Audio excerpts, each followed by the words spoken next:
వస్తాను రాము గారు మీ దగ్గరికి. మొదటి పంచకర్ల సందీప్ గారు ఉన్నారు, జనసేన పార్టీ భీమిలి నియోజకవర్గం ఇన్ఛార్జి. సందీప్ గారు గుడ్ మార్నింగ్ అండి.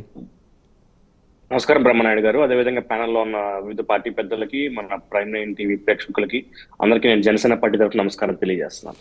ఏంటి సందీప్ గారు, ఇంకా 3 డేసే ఉంది. సో ఎగ్జిట్ పోల్స్ అంటే 1వ తారీఖు వస్తాయి. సో బహుశా మరి ఎవరికైనా ఇప్పుడు ఎగ్జిట్ పోల్స్ కూడా ఒక పార్టీకి అనుకూలంగా ఒక సంస్థ ఇస్తుంది, ఇంకో పార్టీకి అనుకూలంగా ఇంకో సంస్థ ఇస్తుంది. చివరి వరకు కూడా పార్టీ కార్యకర్త అనేవాడు తమ పార్టీ తమ అభ్యర్థి ఓడిపోతాడు అనేటువంటి ఎగ్జిట్ పోల్ ఇచ్చినప్పటికి కూడా వారు ధీమాతో ఉంటారు, కాన్ఫిడెన్స్తో ఉంటారు. ఇవన్నీ కూడా అబద్ధాలు, అవాస్తవాలు. ఖచ్చితంగా ఒక 1000 ఓట్లతోనో 2000 ఓట్లతోనో మా నాయకుడు నెగ్గే అవకాశం ఉంటుందని చెప్పేసి. సో మీకు ఎలాంటి అభిప్రాయం ఉంది? అదేవిధంగా టెన్షన్ ఏమైనా ఉందా జనసేన నేతగా? అదేమీ లేదు బ్రహ్మనాయుడు గారు. ముందుగా మనకి ఎలక్షన్ జరిగిన విధానంలో చూసుకున్నప్పుడు తప్పకుండా మనకి ఓటింగ్ పర్సంటేజ్ అనేది పెరగడం అనేది చాలా శుభసూచకంగా మేము భావిస్తున్నాం. ఎందుకంటే ప్రజలు దాదాపు రాత్రి 10, 11, 12 కొన్ని చోట్ల లేట్ నైట్ వరకు కూడా వెయిట్ చేసి ఓటింగ్ కి, అంటే మనకు ఎప్పుడైతే మనకు ఫస్ట్ ఫేజ్ కాకుండా కొద్దిగా వెనక్కి వచ్చిందో, ఎండలు కొంచెం ఎక్కువ ఉంటాయి, జనాలు బయటికి రావడానికి ఇబ్బంది పడతారేమో, లేదు కొద్దిగా వాళ్ళకైనా కన్ఫ్యూజ్ అవుతారేమో అని చెప్పి మేము అనుకున్నాం. కానీ ఎక్కడా కూడా మీకు ఎలా అయితే ఒక పార్టీ కార్యకర్త లేదంటే కనుక ఒక పార్టీని గెలిపించుకోవాలని చెప్పి అనుకుంటారో, ఆ విధంగా ప్రజలు ఈసారి ప్రతి ఒక్కళ్ళు కూడా ఏ పార్టీకి అనే విషయం పక్కన పెడితే, పార్టీ అంటే మనకి రాష్ట్రంలో మేము వెళ్ళి ఓటు వేయాలి, మా ఓటు హక్కు ఉందో లేదో మేము చూసుకోవాలి అని చెప్పని వాళ్ళంతటా వాళ్ళ ఓటు హక్కు ఉందో లేదో తెలుసుకుని, లేదు వేరే బూత్ లో ఉంటే కానీ మళ్ళీ తిరిగి, ఇదివరకు ఏమైందంటే లైన్ లో నుంచి వాడు అక్కడ వరకు వెళ్ళాక ఆ బూత్ లో వాళ్ళ ఓటు లేదు అంటే కానీ తిరిగి వెనక్కి ఇంటికి వెళ్ళిపోయేవాళ్ళు. కానీ సార్ అలా కాదు, ఆ బూత్ లో వాళ్ళ ఓటు లేదు అని తెలుసుకుంటే పక్కన ఇంకో ఎక్కడుందో కనుక్కుని మరి వెళ్ళి ఓటు వేసిన పరిస్థితులు ఉన్నాయి సార్.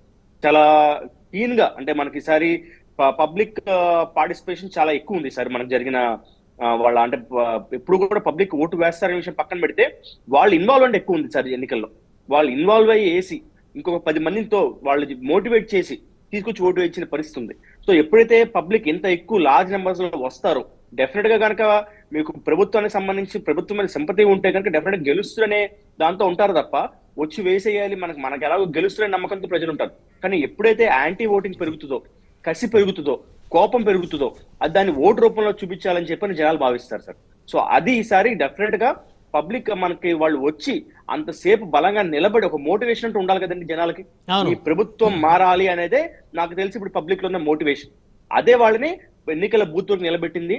రాత్రి 10 అయినా 11 అయినా 12 అయినా సరే లైన్ నుంచోబెట్టి నా ఓటు నేను వెయ్యాలి అని చెప్పి వివిధ దేశాల నుంచి సార్, వివిధ దేశాల నుంచి, వివిధ రాష్ట్రాల నుంచి వాళ్ళు సొంతగా వచ్చిన వాళ్ళు ఉన్నారు. దాదాపు 19 లక్షల మంది మనకి ఫస్ట్ టైం ఓటు వేసిన వాళ్ళు, అంటే యువత 25 ఏళ్ల వయసులోపు ఉన్న వాళ్ళు ఉన్నారు. ఎందుకంటే వాళ్ళు హ్యూమిలేట్ ఫీల్ అయ్యారు సార్ యువత అంతా కూడా. నేను జన సైనికులుగా నేను చెప్తాను కదా, జన సైనికుల్ని వీళ్ళు పిల్లసేన ఓటింగ్ కి వీళ్ళకి కనీసం ఓట్లున్నాయని చెప్పి ఎక్కిరించారు. ఆ కసి అంతా కూడా వాళ్ళకి మా ఓటు హక్కు వస్తుంది. ఎందుకంటే ఎవరైనా సరే 18 ఏళ్ళు దాటాల్సిందే తప్ప 40 ఏళ్ళోడు ఎప్పుడు కూడా మళ్ళీ తిరిగి 18 ఏళ్ళ లోపు రాలేడు కదండి. ఇప్పుడు ఎవరైతే అవమానాలకు గురయ్యారో జన సైనికులు, సో వాళ్ళందరూ కూడా ఖచ్చితంగా ఓటు హక్కు వినియోగించుకున్నారు.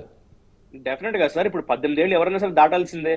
మీరు ఒకసారి ఓటు హక్కు లేదు కదా అని చెప్పని పిల్లసైనా మీరు నెక్కర్లు వేసుకునే వాళ్ళని చెప్పని ఎవరైతే నవ్వారో వాళ్ళు ఈ రోజు చేతి మీద ఇంకేసుకుని మరి ఓటేశారండి.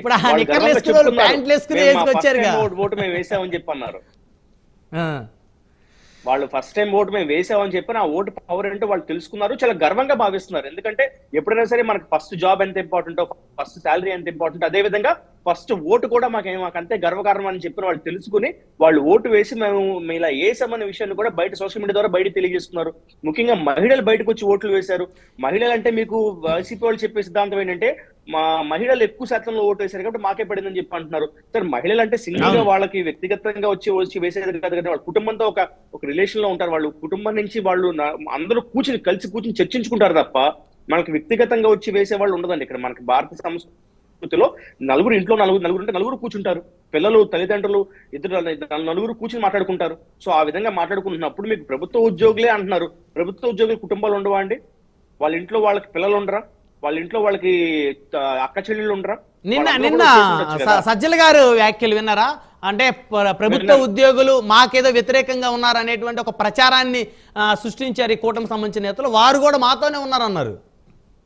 సార్ మరి అలా వ్యతిరేకంగా లేరు అనుకున్నప్పుడు వాళ్ళు ఎందుకు టీచర్లని ఎలక్షన్ డ్యూటీ నుంచి తప్పించే ప్రయత్నం చేశారండి?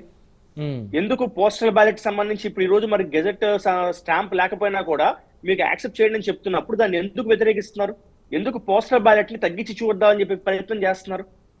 మీకు ఎప్పుడైతే టీచర్ని పోలీసు విధుల నుంచి తప్పించాలని ప్రయత్నం చేశారో అప్పుడే వీళ్ళకి తెలుసు ప్రభుత్వ ఉద్యోగులు ఎవరు కూడా పెడతాం లేరని చెప్పాను. ఎందుకంటే వీళ్ళు పెట్టిన బాధలు అంతా ఇంత కాదు కదా సార్. మనకి కరోనా టైంలో టీచర్ని తీసుకెళ్లి వైన్ షాపులు బయట నిలబెట్టారు, ఎంత అవమానం అది. టీచర్ని బాత్రూమ్ ఫోటోలు తీయమని చెప్పన్నారు, ఎంత అవమానం అది. వాళ్ళని ఎన్ని ఇబ్బందులు పెట్టారు. అంగన్వాడీ వర్కర్ని ఎలా పట్టుకుని మహిళలను చూడకుండా రోడ్ల మీద చుట్టుపక్కల ఎలా ఈడ్చుకుని కొట్టారు వీళ్ళని. ఎవరో కూడా జరిగిన అవమానాలు మర్చిపోరు సార్. ఎప్పుడైతే ప్రభుత్వ ఉద్యోగులు తిరగబడతారో అప్పుడే మొదటి రెవల్యూషన్ అనేది మొదలవుతుంది. సందీప్ గారు, సరే ఆ ప్రభుత్వ ఉద్యోగులు కానీ లేకపోతే గ్రాడ్యుయేట్స్ నిరుద్యోగులు వాళ్ళ మెజారిటీ కూటమికే వచ్చిందని అనుకుందాం, సరే అంశం పక్కన పెడదాం. ఇప్పుడు సీట్ రాని వాళ్ళు, ఇప్పుడు మీరు లాస్ట్ టైం కంటెస్ట్ చేశారు 2019లో 24లో చివరి వరకు సీట్ వస్తుంది అనుకున్నారు అందరూ, మీకు రాలేదు. మీ టికెట్ భీమిలీలో గంటా శ్రీనివాసరావు గారు పట్టుకుపోయారు. సో మీరు మనస్ఫూర్తిగా సహకరించారా గంటా శ్రీనివాసరావు గారికి? సార్ తప్పకుండా ఒక అభ్యర్థిగా ఉన్నప్పుడు ఏదైతే కనీసం అంటే 2019లో అభ్యర్థిగా ఉండటమే కాదండి, 2019 ఎలక్షన్ అయిపోయినప్పటి నుంచి కూడా మేము 5 ఏళ్ల పాటు భీమిలి కాన్స్టిట్యున్సీలో ఉండి అక్కడ మా కాన్స్టిట్యున్సీకి సంబంధించి పార్టీని డెవలప్ చేసుకుని మా క్రియాశీల సభ్యత్వాలు దాదాపు 8,000 సభ్యత్వాలు ఉత్తరాంధ్రలో హైయెస్ట్ సభ్యత్వాలు చేసింది మా భీమిలి కాన్స్టిట్యున్సీ. సో డెఫినెట్ గా సీట్ వస్తారనే దాంతోనే మేము పనిచేస్తాం. సీట్ రానప్పుడు డెఫినెట్ గా బాధ అనేది ఉంటుంది. కానీ పవన్ కళ్యాణ్ గారు ఎప్పుడైతే మాతో మాట్లాడి వాస్తవ పరిస్థితుల గురించి చెప్పి ఆయన ఎందుకు నిర్ణయం తీసుకున్నారు, ఇప్పుడు అధ్యక్షులకి మేము పడిన కష్టం తెలియదు అనుకోండి, మేము రోడ్డు మీద ఎక్కి మేము పడిన కష్టం అది ఇది అని చెప్పి చెప్పుకోవాల్సిన పరిస్థితి వస్తుంది. కానీ మా పడిన కష్టం తెలిసి కూడా ఆయన సీట్ ఇవ్వలేకపోయారు అనేది మేము ఎప్పుడైతే అర్థం చేసుకున్నామో, అది ఎందుకంటే రాష్ట్రం కోసం తప్పదు. ఇప్పుడు బీజేపీ అనేది కంపల్సరీగా అలయన్స్ లో ఉండాలని చెప్పి మేము కోరుకున్నాము. అదే విధంగా టీడీపీ జనసేన కూడా కలిసి వెళ్ళాలని చెప్పి కోరుకున్నాము. అలాంటి పరిస్థితులు వచ్చినప్పుడు పవన్ కళ్యాణ్ గారికి మా కష్టం తెలిసి కూడా ఆయన ఇవ్వలేని పరిస్థితులు ఉన్నాయి అంటే అది రాష్ట్రం కోసం చెప్పి మేము అర్థం చేసుకున్నాం సార్. డెఫినెట్ గా మా సైడ్ నుంచి 100కి 100% మా భీమిలీలో ఏదైతే మా క్యాడర్ పూర్తిగా ఉన్నారో వాళ్ళందరూ కూడా స్వచ్ఛందంగా వచ్చి ముందుకు వచ్చారు.